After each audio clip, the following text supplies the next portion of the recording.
Hey, deserving listeners, Love is Blind. Let's see what happens. Obviously, we had a conversation.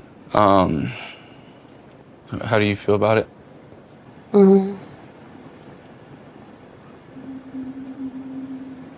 I guess I feel like I don't know if I can trust you. Okay, so we are jumping in the middle of something we haven't heard up until this point, and he just asked her, what do you think about our conversation that they had off camera, or they didn't include it in the edit? And she says she doesn't trust him. I wonder what this has to do with. With what exactly? With like the credit card stuff, because I've asked you about that before. I'm like, why wouldn't he have said that before? And I'm like, you know, I asked you that. Like, why don't you have any credit cards? You can get points. And you're like, oh, I used them in college, and you know, I just got rid of them. Like that. And then like in the pods talking about finances and debt, like, is there anything I need to know? And you're like, absolutely not. Okay, so we're learning it has something to do with finances, credit, debt, maybe, I'm not sure. But I'm always grateful when we hear about the prior conversations leading up to it. So it sounds like in the pod, she's saying that I did ask you, and you said there weren't any problems. It sounds like now it's been revealed there is a problem, and that's a problem because it's lying by omission, and distrust would be natural.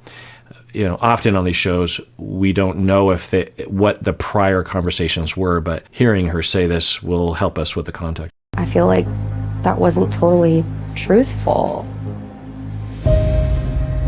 Like, I tell you everything. Another possibility, and he's about to talk, is that he was being truthful and he wasn't lying by omission. He just didn't think it would be relevant to her, so maybe it's like not as big of a deal to him, but it is to her. Let's hear. I wanted to lay everything out there once we actually sat down and talked, versus times it's kind of brought up. It was just kind of like on whim, you know, if we're just like, I don't know, walking around, cooking around in the pods. Like, I didn't feel like we're like sit down and have the formal, like, all right, let's just do it all. So he's claiming that it is an issue, but he didn't bring it up because it just never seemed to come up. Yeah, that's suspicious, right? And maybe it's true. We don't know what the topic is, but it doesn't sound like it would be likely that he would not think to bring this up, whatever it is, given how focused she is on finances, right? There's that. Also, in normal life, when people date in normal life, these details are revealed in usually, hopefully, in some sort of fashion that is natural and feels natural and is ethical.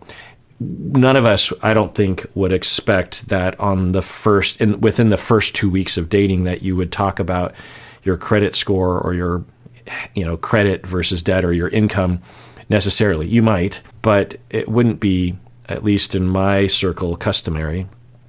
And yet for them, they are in a very different circumstance, right? Because I think it's a week before the wedding, which I think would mean that they've been maybe together for 7 weeks plus, somewhere around there.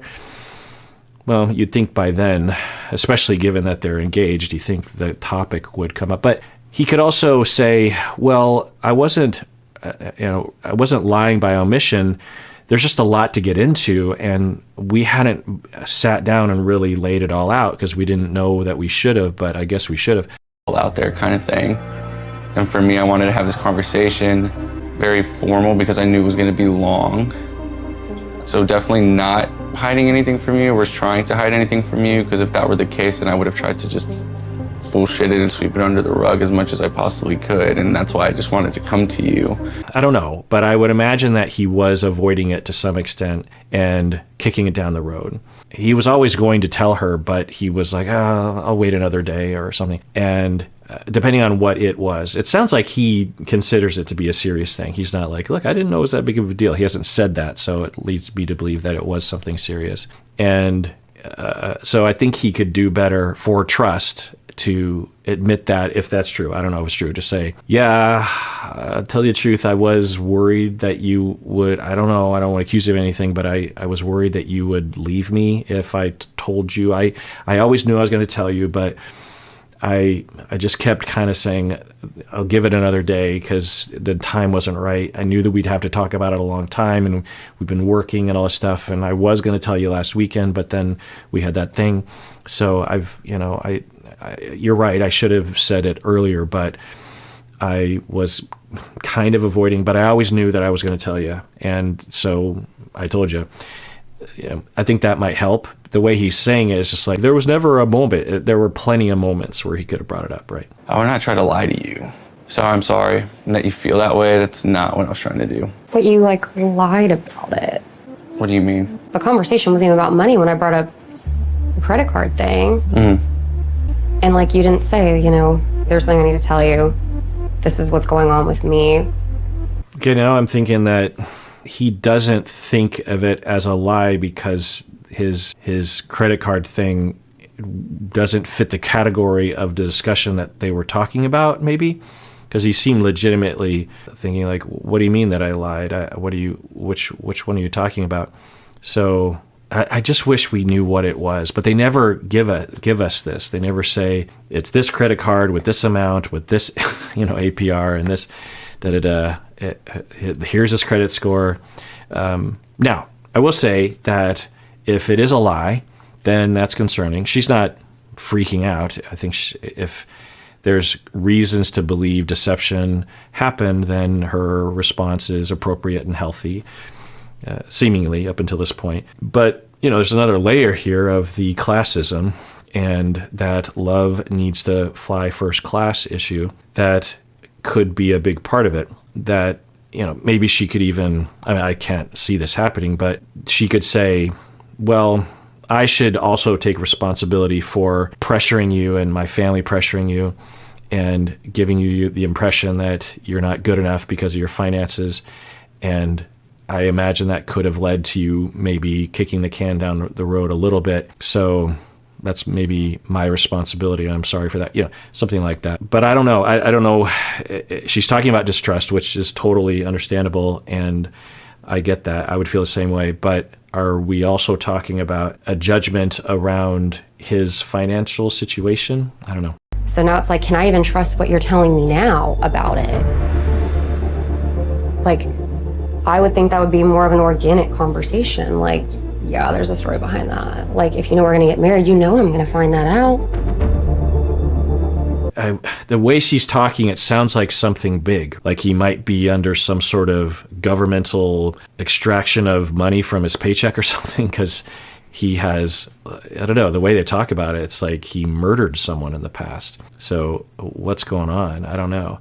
Now, I will say, so there are three layers here. One is the lies, which is a totally legit problem that could be addressed. There's a possibility that he doesn't feel like he lied. But given the way they talk about this, it sounds like he did kick the can down the road and could have said something earlier. And then the other layer is the classism. The other layer is just the practicality of it, right? That when you are deciding to spend the rest of your life with someone, depending on the style of your relationship, and not every style has to be the mainstream American style, which often will involve this blending of the money and the assets and the incursion of debt and all that kind of stuff. And it is something that people often really have to and should, and I'm glad they're sitting down and talking about it before getting married, because according to the law and divorcing, potential divorcing, all that kind of stuff, it affects people. Now, I would also say that within mainstream American culture, which I feel like I am in, and most people around me are in as well, that you also get married for bigger reasons than that. It's something that you should talk about, but I can't imagine anyone in my circle or even outside of my circle in my zone of culture that would, upon learning that someone that they fell in love with, that they wanted to marry, having some major credit or debt or something, I can't imagine anyone that I know saying well, I'm not going to marry that person. I could see someone saying I'll postpone marrying them, maybe, but I can't imagine someone saying I don't want to be with someone just because of that reason. So I think that's another area that, is important to talk about. And people can live how they want to live. They can say to themselves, look, I want love, just like what the dad said. Love is nice, but what about first class?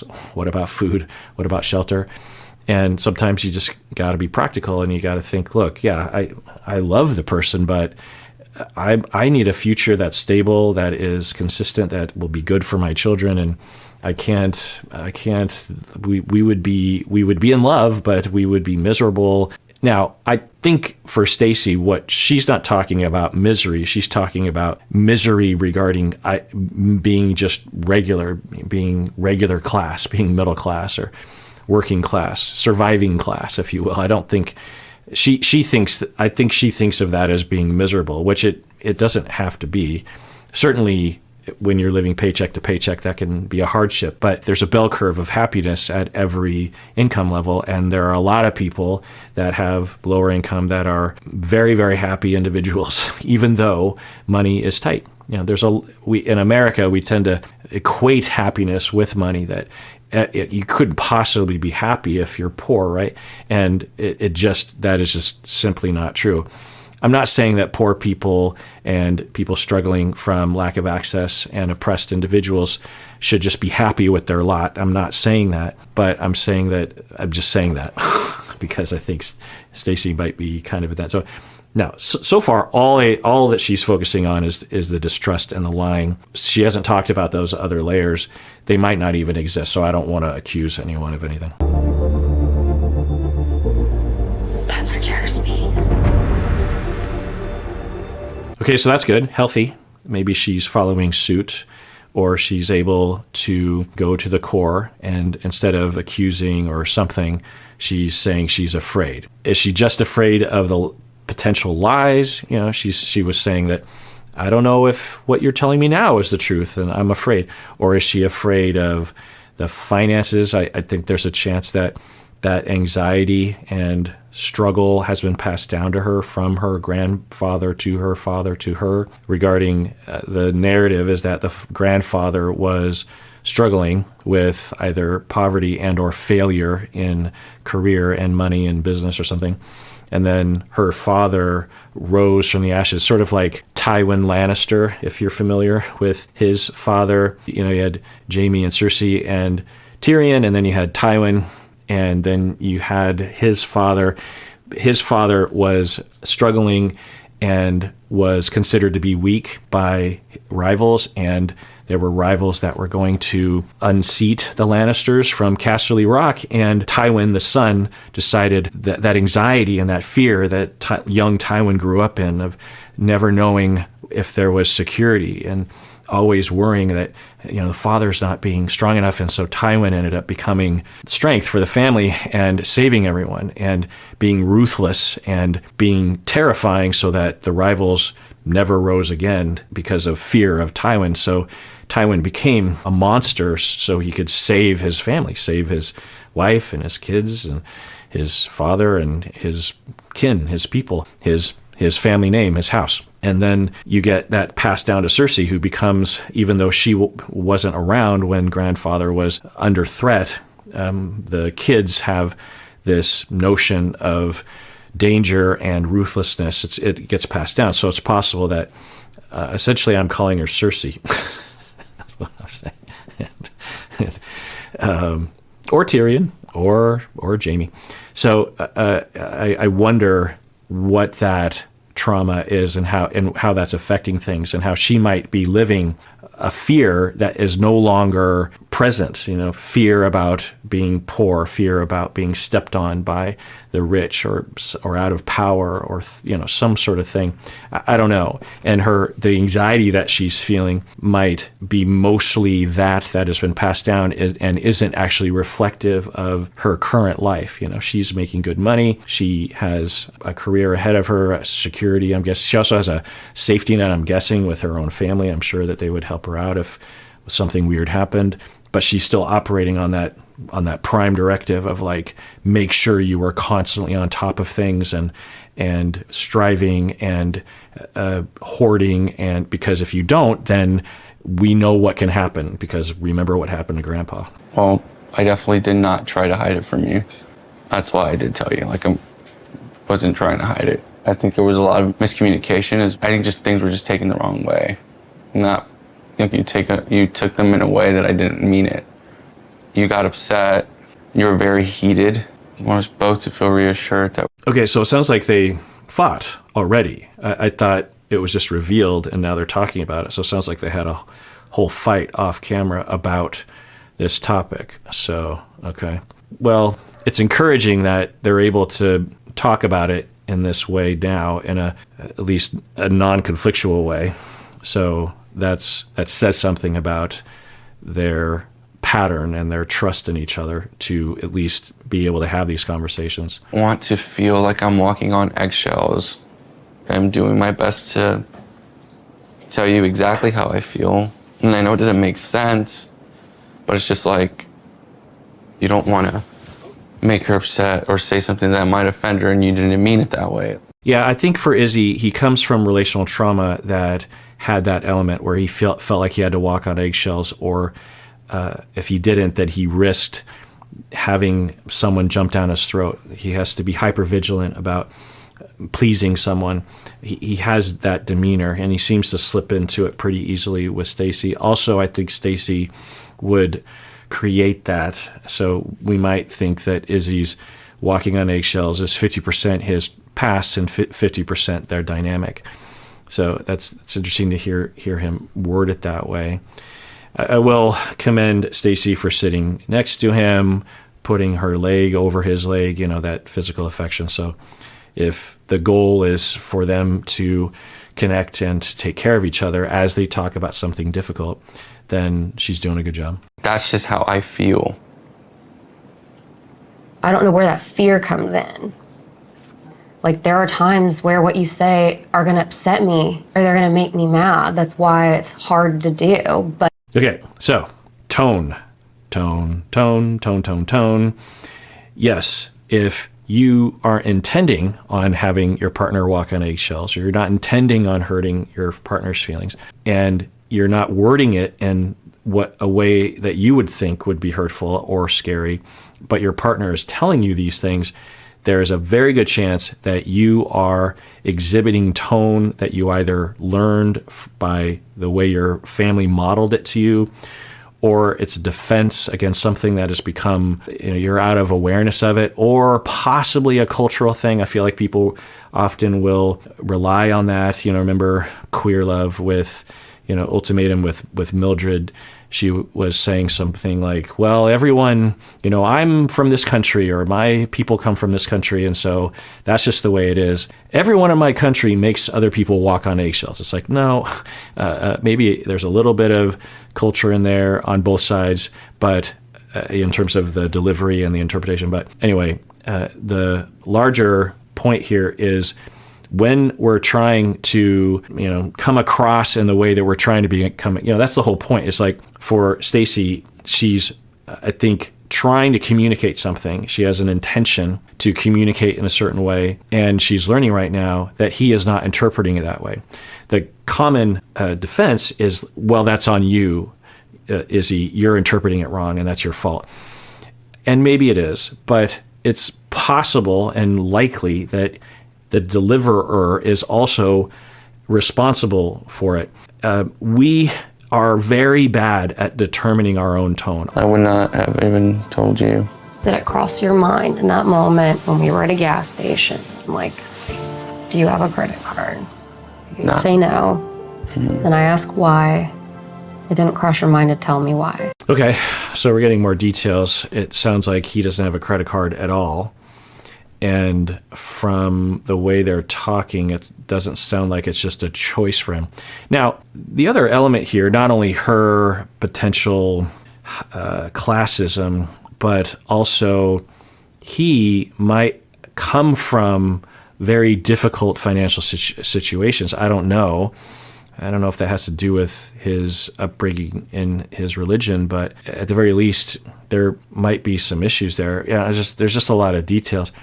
For a lot of people, they might be like, he's how old? I think he's like in his like maybe early 30s or late 20s. And you don't have a credit card? You've never had a credit card?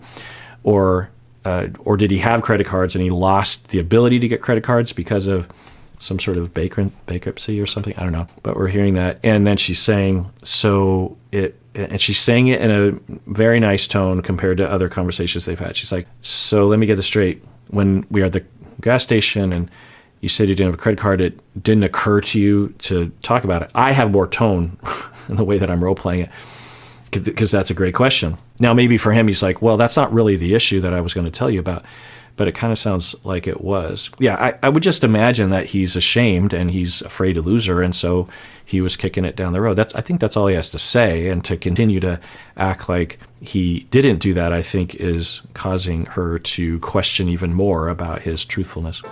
Not in that moment, just because if we're gonna have a conversation on a topic, I'd rather sit down like formally and have a conversation, not something huge. That's how I wanted to have that conversation as far as everything. We threw it out. Okay, yeah, okay. And maybe this will be sufficient for her. And man, the way he talks about it, it sounds serious. I wonder what the specifics are. Out there, debts, all that. And even then, like, I'm not in debt. All this stuff's paid. It's just bad credit. It wasn't a lot of money. Like, in total, I want to say everything was like $3,500. So, okay, he just gave us a lot of specifics in a short amount of time. He's saying he's not in debt. He just has bad credit, and it's because of $3,500. I don't know about these sort of things, but that's a pretty low amount of money. I thought we were talking about something like he was in debt $200,000 or $300,000, and his interest rate was 7%. You know, you could imagine that being a difficult situation or a hard pill to swallow. But he's saying that presently he's not in debt. If you were about to marry someone and they didn't have any debt, hallelujah. The average American, let me actually look that up. Average American debt. The average household debt in 2023 is over $100,000. Yeah. Okay. How many Americans are debt free? 23%. So yeah. Now maybe she's concerned about the deception, which is viable and understandable. But so he's just saying he's not in debt, which is hallelujah. But he has bad credit and he doesn't have any credit cards. Also potentially hallelujah. How does that work? So if it's $3,500, then he was not able to pay it. So I'm going to take a guess and say that he didn't go into bankruptcy and that he had a debt of some sort, maybe a credit card, and it was really hard for him to pay that off. And then his credit started to nosedive. And then he decided for himself of, okay, I'm going to figure that out, but I'm never going to have another credit card again. Or no one will give him a credit card. I don't know. I feel like there's always a possibility of getting a credit card. They just jack up your APR. But yeah, I guess I just don't know enough about the landscape. Honestly, at this point, better than anyone, probably besides my mom. You know, every emotion I'm feeling, just about every thought that's like going through my head. I fell in love with you because you fought for me. And I still keep falling in love with you. So I think he's getting desperate. And this is I think he does this when he feels her distancing, and then this is his way of trying to prove himself to her and hoping that she'll reciprocate. I think he could do better by just asking her how she feels, or by saying, so the look on your face terrifies me. It worries me that you're going to leave me because of this. You know, instead of, and in fact, if you're the recipient of stuff like this, and I don't even know if it is that, in Stacy's shoes, it can feel aggravating to have someone passively tell you something like that. It feels like a manipulation, which feels hurtful, that you wouldn't just be direct. I don't know if that's what's happening, but it kind of looks that way. That's why I feel sick to my stomach. I want to know that you have my back. I'll also say that we heard Johnny talk about this in the lounge. She was saying that well, you know, he has bad credit. Remember that? I'm recalling that right now. And my reaction is still the same, to say that, be a little birdie on Johnny's shoulder and be like, you know, it's okay to be angry. You're hurt. You know, just cry. You don't have to attack. But I wonder if Johnny was thinking, I know that Stacy, is really into money and whatnot. And then it also raises the question of, like, how did Johnny know? But it took Stacy this long to know that Johnny was more forthcoming about that. Maybe it came up in the pods in an organic way, but it didn't with Stacy. But I don't know. It sounds unlikely, right? Especially given all the money talk that they've had right away, like when they were talking about the air conditioning system and how intense it was, or the kind of things that were being said, especially after seeing her family. You'd think he'd be like, okay, clearly I have to come clean on the whole thing and lay it on the table. And if she leaves me, she leaves me. But this is a big deal. Because, I could see I'm trying to think when my wife and I, when we were first together, when we first talked about this, I think it was a long time. I don't even know when we would have formally talked about it. Well, I could see it coming up in conversation. I don't remember there ever being a problem or any sort of fight or any kind of concern. It wouldn't be unusual for a dating couple, even a serious boyfriend and girlfriend that don't live together, that they wouldn't necessarily talk about it. But anyway, he did tell Johnny, but he didn't tell Stacy. I don't know what that says. I don't want to lose you or us. It's gonna be okay. Oh, man. Okay. Yeah, that conversation went really well. I was accusing her of a lot of things along the way around classism and whatnot that did not crop up. So maybe it was just the worry and the lying, or the wonder if he's lying.